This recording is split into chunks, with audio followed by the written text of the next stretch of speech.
Hello, and we are live. Welcome to this stream. Welcome if you are watching this on the replay. Thank you very much for tuning in. And thank you very much if you are a subscriber to this wonderful YouTube channel, because this stream is in part a celebration of the fact that I have now reached, or we, I should say, have now reached 3,000 subscribers on this channel. That's right. As of today, this channel hit 3,000 subscribers. So I am incredibly grateful to every one of you who has subscribed. I'm incredibly grateful for everybody for watching the content, for engaging in the content, for sharing, for writing comments, all of that great stuff. I'm really, really grateful. I'm really blown away. Now, 3,000 subscribers, to put it into context, of course, isn't huge. I think Rich Cooper of Entrepreneurs in Cars, my colleague on Rule Zero, has got 200,000. I think Rollo Tomassi has something like 50,000, something like that.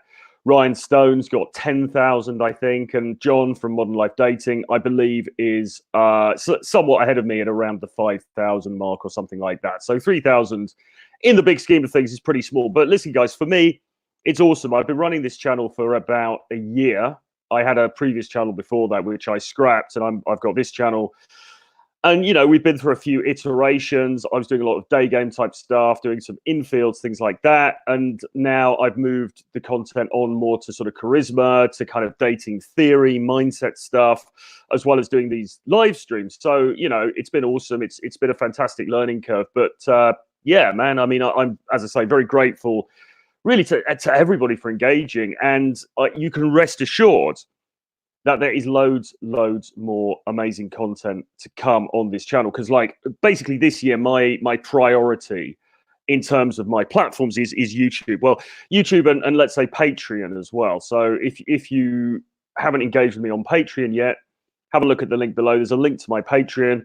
This isn't really a plug, except to say that if you get onto my VIP membership tier on there, which is $25 a month, I will be releasing additional videos, so additional content that you won't be able to see on YouTube, and there'll be like a couple of those a week. So it's a pretty good deal. But yeah, I'm really keen to to push YouTube. I've really enjoyed working on YouTube. I mean, for me as a writer, it's kind of strange to work in a visual format, but I think the reality is, when you are trying to speak to people, when you're trying to get a message out there, you need to be able to speak in front of a camera. You need to get good at that skill set. Now, I don't claim to be an expert. I don't claim to be the best in the world, but I think I've certainly improved a lot. And for me, just having this outlet to put ideas across is really a lot of fun, and it's different and very enjoyable. And I think it's very creative as well. Anyway, that's enough of the fluff talk, but I just wanted to sort of put that out there. 3,000 is really good. I want to get up to 10,000 by the end of 2020. I think we will. I think it'll be pretty easy to do that. But your support is obviously greatly appreciated. So if you haven't subscribed, then do hit the subscribe button underneath this, hit notifications so you can see when a new video is coming up. Yeah, and spread the word. Comment on the videos, like the videos, or even dislike them if you want.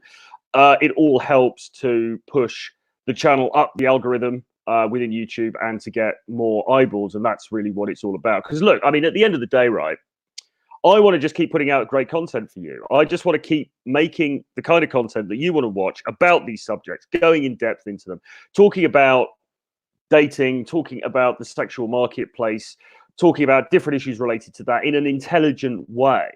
In a way that is not, I don't want to be scraping the barrel. I don't want to be doing videos with garish thumbnails going, yeah, man, how to same day lay with a Parisian girl in the subway or in Buenos Aires or something like that. I don't want to make it this kind of clickbaity stuff.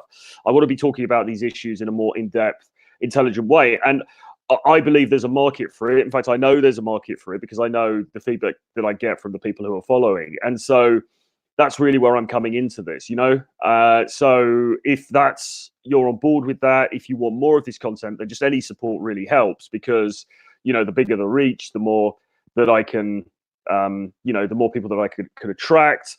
That ultimately translates into revenue, which allows me to keep creating this content for free and putting it out there. So as I say, many thanks for your help. Anyway, I don't want this to be a full video of me backslapping myself, so let's move on to something else. So I put in the title for this, it was an AMA, which is an Ask Me Anything episode. So if you've got any questions at all that you would like to put to me, you can put those in the chat. So if you want to ask about something about dating, something about games, something about day game, something about the men's online space, if you want to talk about how to create a personal brand, how to be someone who creates content and monetizes it like I'm doing now, we can talk about all of those different things. It's absolutely up to you. So any questions at all that you have, put them in the chat and I'll do my best to cover them. But in the meantime, before we get into that, if anybody has any questions, I want to talk a little bit about dating again and love. And I want to really, I suppose, again, talk about this need for distance that we've talked about before on this channel, because one of the mistakes that I see guys making all the time is just being too available to the women that they date and the women that they seek to date. Okay. They are, and this comes about for a number of reasons. Firstly, it comes about because guys have been trained to be amenable, you know, because we're all taught by society to be nice. We're all taught to put other people first, particularly women. Let's face it, you know, that's just what we're taught societally. So we're very, very sensitive about upsetting anybody. We don't want to upset anybody. We don't want to let anybody down. Cheers. And so as a result, we are just incredibly amenable. And this goes all the way through the process of dating. So it goes from the moment of making the first approach to the lady that you don't know, that you want to get to know, all the way through to dating her, to then cohabitating with her, being in a relationship, or even being married to her. You know, guys are too accommodating and they're too much of an open book. And the difficulty with this is that it reduces sexual desire. Okay, it actually makes you less desirable in her eyes after a period of time. So that's not to say, you know, at first she might like it. At first, yeah, sure, you know, you might win some brownie points and things like that. But in the end, it's going to reduce her desire for you, and that has a very, very negative effect on your relationship, because if the desire isn't there, then as much as you guys might like one another, in the end, you have to think, well, what is really the foundation of this? What is the foundation of this relationship? Now, in again, yet another plug for The Art of Seduction by Robert Greene. But the great thing about Robert Greene's books is that he quotes extensively from other authors. And what I want to read now is a little piece from Ovid. So in this book, Greene quotes Ovid's The Art of Love quite extensively. And it's some really incredible stuff, actually, given that it was written, you know, what, a couple of thousand years ago. It's quite incredible how relevant Ovid still is when he talks about these things. So let's have a look. He says here, get her anxious about you, reheat her tepid passions, tell her your guilty secrets, watch her blanch. Thrice fortunate that man, lucky past calculation, who can make some poor injured girl torture herself over him, lose voice, go pale, pass out when the unwelcome news reaches her. Ah, may I be the one whose hair she tears out in her fury, the one whose soft cheeks she rips with her nails. I guess that's the cheeks on the face rather than elsewhere. Whom she sees, eyes glaring through a rain of tears, without whom, try as she will, she cannot live.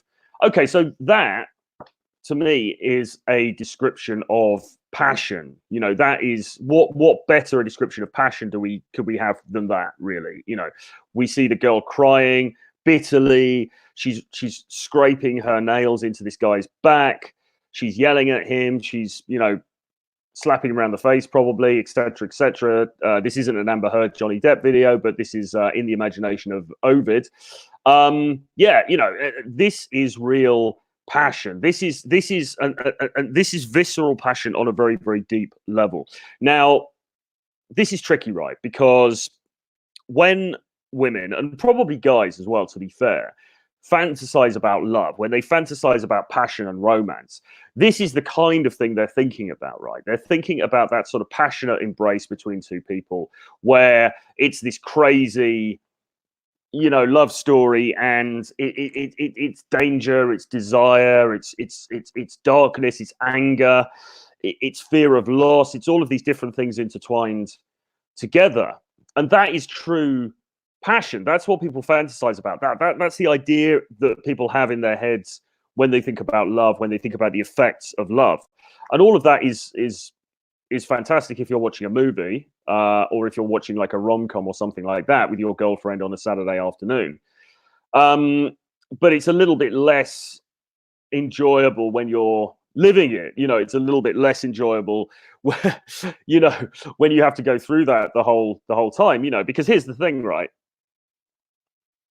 In my view and my observation and experience, I think most guys, generally speaking, kind of want a bit of a quiet life. Most guys just, yes, they want to have a girlfriend. Yes, they want to have sex. They want to have a bit of excitement, a bit of passion and stuff. But in general, at the end of the day, they kind of want to have a quiet life. You want to feel like, I've got my girlfriend. She's cute. She's into me. We have a nice time together. And then you want to concentrate on other things. You want to further your career. You want to, further your, I don't know, getting into politics or building a startup or, whatever it is that you're doing. You almost want the relationship side of things to be on lockdown. That's sorted over there. Now let's concentrate on this thing over here. But the problem with that is that women really, really like drama. Okay. And so you're in a situation where if you're not giving her the kind of excitement that she wants, that she craves, because remember how she visualizes a passionate relationship is more along the lines that Ovid just described there, then that will go along for a while, and that could be fine. That could be, quite enjoyable and pleasant and everything as far as she's concerned. But you risk in the end her starting to think, well, hang on a minute, this is getting a little bit boring now. This is getting a little bit dull. I don't feel like I'm getting this sort of passionate experience that I always dreamt of. I feel like maybe, and then she'll start to think, the classic kiss of death thing that maybe we're more like friends. Maybe we're better off as friends than we are as lovers, because I just don't feel that spark. I just don't feel that sort of genuine, visceral desire. Okay. And if and when she starts thinking that, then you've really got a problem, because you'll be there just going, well, no, hang on a minute. I still love you. I'm still into you. I still feel all of those feelings for you. But once the spell is broken, and actually Green refers to this in the book, he calls it the enchantment, I think, or something like, yeah, I think he says enchantment. He says when once you're disenchanted, and this is disenchanted in the sense of, the spell of love, if you like, it's very difficult to get that back. And it's certainly very difficult for her to get that back, or for you to try to influence her so she gets it back, let's say. So what do you do? Now, as we have said before on this channel in various different streams that I've done and videos, and in particular something like the interview with Tristan Tate, and also the interview with Andrew Tate, when you speak to guys like that, what you're getting are guys who are creating chaos, if you like. They are guys who, by the nature of their lives, by the nature of the way that they operate in the world, they are not the sort of stable, stay-at-home sort of dudes who make the women who come into contact with them feel safe. So what they are doing naturally, just by being themselves, is they're creating a sense of drama, which is why when you read Tristan Tate's private blog about his dating life, what you'll see is that he says that women very rarely leave him in any meaningful sense. They certainly get peed off with him, and they certainly, distance themselves from him temporarily, but they don't really leave him because they don't lose that passion, right? Because the classic sort of cycle for a relationship is when the guy over time becomes what they call beta-ized. So over time, the guy becomes basically boring, pliant, a supplicant. He seems not to have backbone. He doesn't challenge anything that the woman says to him, and he just kind of loses it. And as a result, the woman that he's with loses interest with him, and the relationship founders for that reason. Now, somebody like Tristan Tate or one of those kind of guys, that never happens. Tristan Tate might get dumped because he's too much of a player, because he's too unstable in her eyes, because he is too adventurous, because he is not, he's not stable enough for her. But he doesn't get dumped because he's boring. And this is the thing that you need to avoid. You need to avoid being boring. Okay. By the way, any questions, do leave them in the chat. The chat's on now. Stick the questions in there. I will do my best to get round to them, but I did want to get into this topic today because I think it's really important. So what you need to be doing is finding a way that you yourself, with your personality, can incorporate some drama into your relationship. You don't want to seem too predictable. You don't want to seem too easy to work out. You don't want to seem like somebody who's just pliant and she can just, do whatever the hell she wants and you're just going to accept it. Now, we saw this a little bit on the show, which I did a podcast about. So there was that reality show, Love is Blind, which I watched with my girl on Netflix, mainly over the weekend, and it was pretty funny. If you haven't seen it, it's worth watching. Love is Blind on Netflix just for the lols, really. It's kind of extraordinary, very cheesy piece of television. But as with a lot of these reality shows that are about dating, we do get to see some like red pill truths, if you like, within it. And one of the things that we saw in Love is Blind is how one of the characters, a guy called Mark Cuervo, I think, or Cuevos, or something of that kind, fell head over heels in love with an older lady who was called Jessica. Jessica was 35 and appeared to like the odd glass of wine pretty much all the way through the show. Mark was 24. They met by speaking through a wall to each other, and he apparently really liked her personality, and from that moment he was set, and the whole concept of the show was that they would get married at the end of the show and everything like that. And their relationship was probably the most car crashy of them, if you like, and the reason for that was that Mark really displayed all of the classic blue pill beta tells, if you like. I mean, he was a little puppy dog as far as Jessica was concerned. Even when Jessica said to him when drunk that she found another one of the contestants very sexy and hot. To be fair, Mark did refuse to sleep in the same bed with her that night. He went and laid on the couch, but he forgave her the next morning. And, we've all been there. We've all made these mistakes. But when the woman that you are with is overstepping the line in that sort of meaningful way, then there really needs to be some form of censure there. You can't just allow that kind of thing to go. You can't just allow her to walk all over you or to brutalize your emotions. But one of the things anyway that she said about him was that whatever she suggested, he would go along with. So even to the point, and he had said about his family, it was very clear that his family, his mother, his father, whatever, were very, very important to him. And he had said that he wanted to remain in the area, I think it was Atlanta, where they lived, in order to look after his family. Fair enough. And she said, well, okay, but what if I want to move to Los Angeles, And he pretty much immediately said, well, that's fine. I've got sisters. They can look after my aging mother. We can move to Los Angeles. That's okay.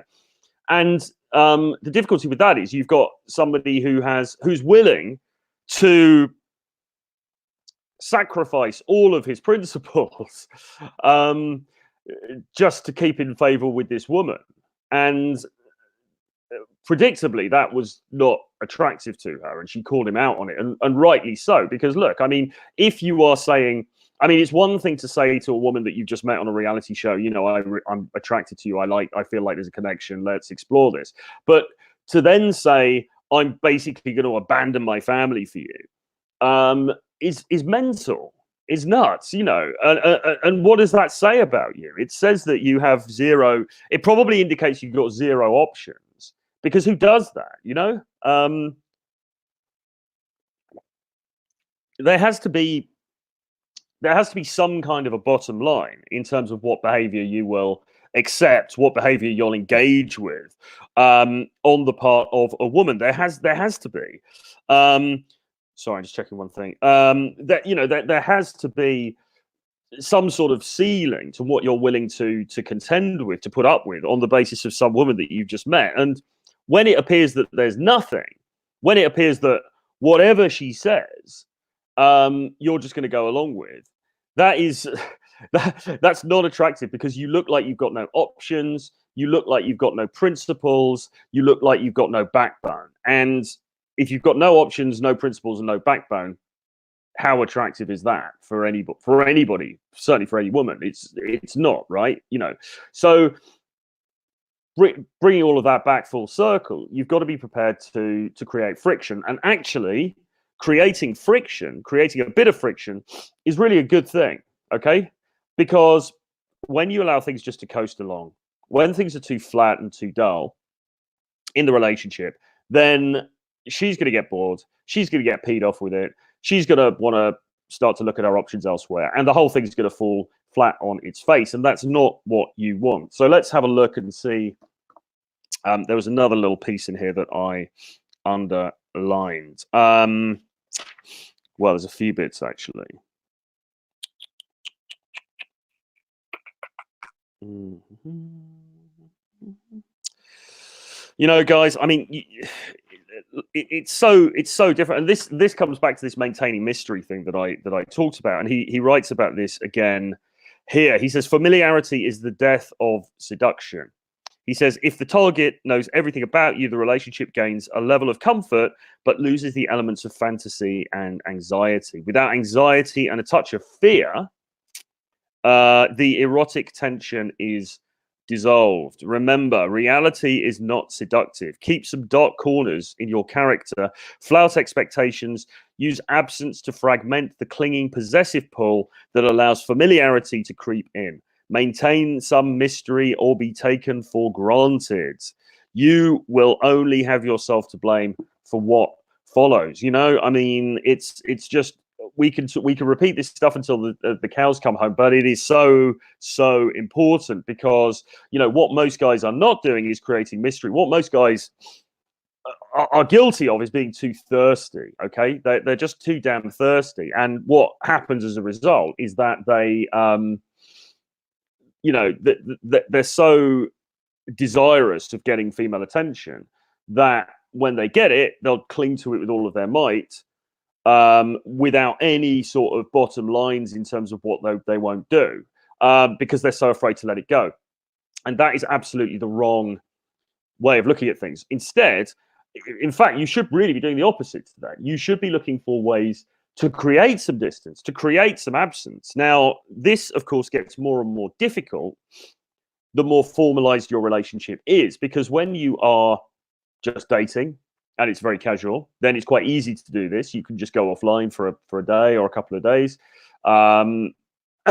You can, to some degree, disappear for a little while, and you know, she's not going to think that much of it, and yeah, fine, there you go. If you are dating and it's more serious, that gets more difficult. When you are living together, it becomes a stage even more difficult, because now she's in your space. She kind of, you know, that there's a reasonable expectation you're going to be home every night, or you're going to be home most nights unless you've arranged something else.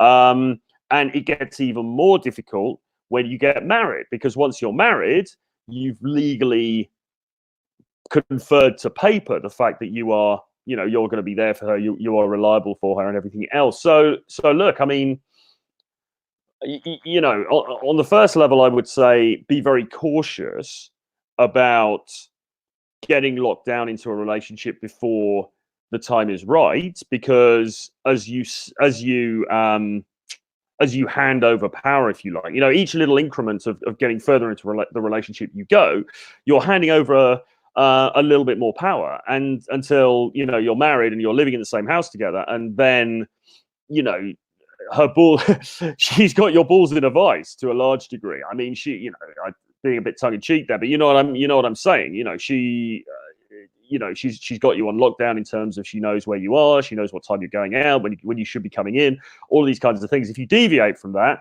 then you're going to have to answer to her. But the problem you've got then is that it's very hard to create mystery. You have been complicit in allowing all of the mystery to diffuse out of that relationship. Very, very tricky stuff. The same thing to a large degree if you're living together, although you haven't got the legal document as yet. As I say, if you're just dating, then it's slightly different, but it depends on the closeness of that relationship, how closely in contact you are, the regularity of contact, all that kind of stuff.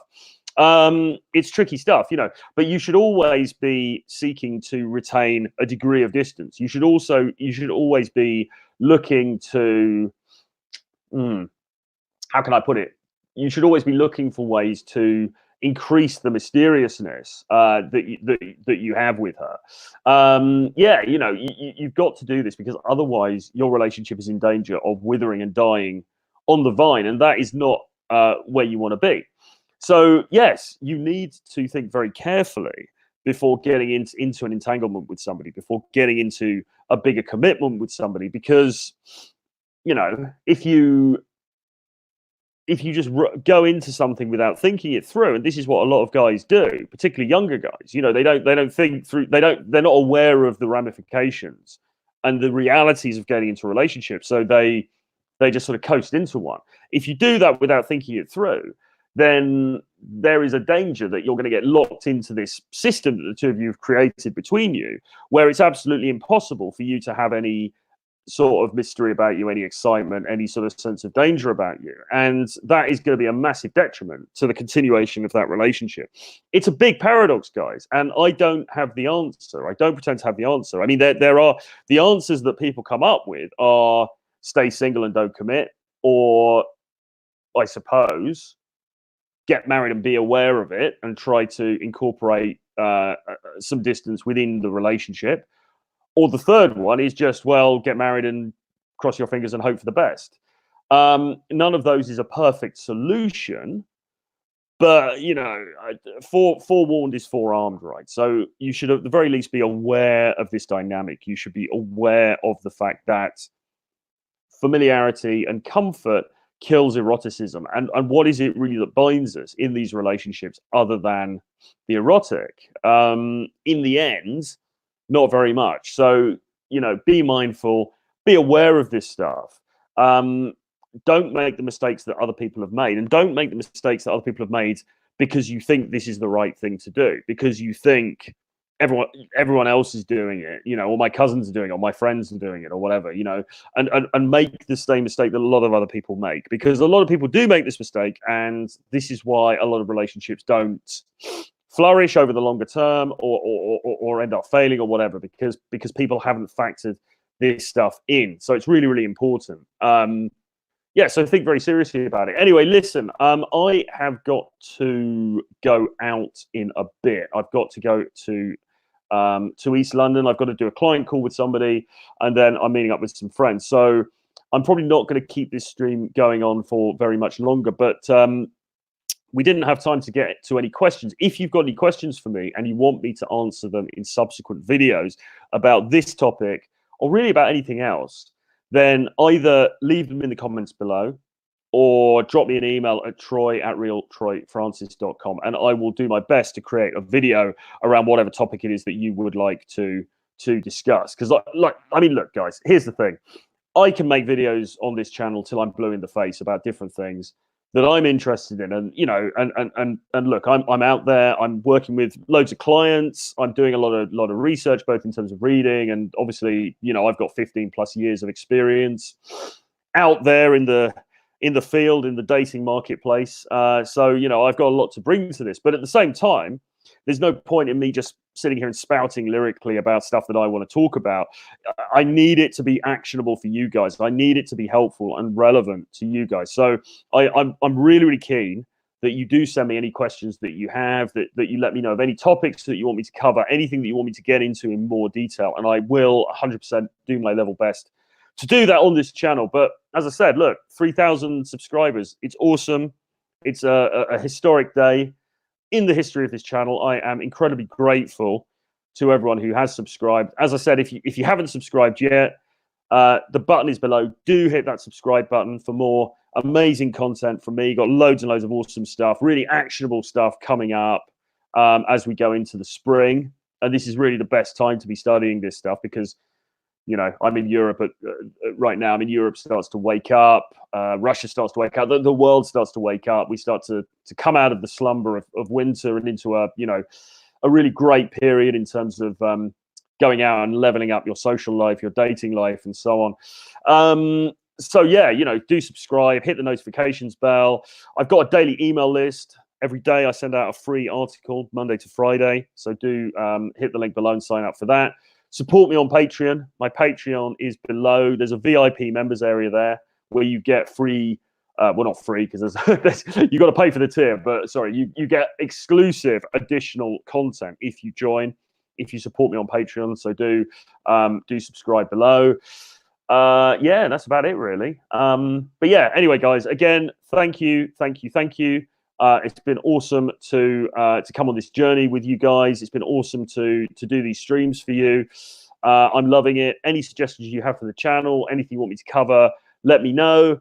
Yeah, and I will leave it there for now. Bye-bye.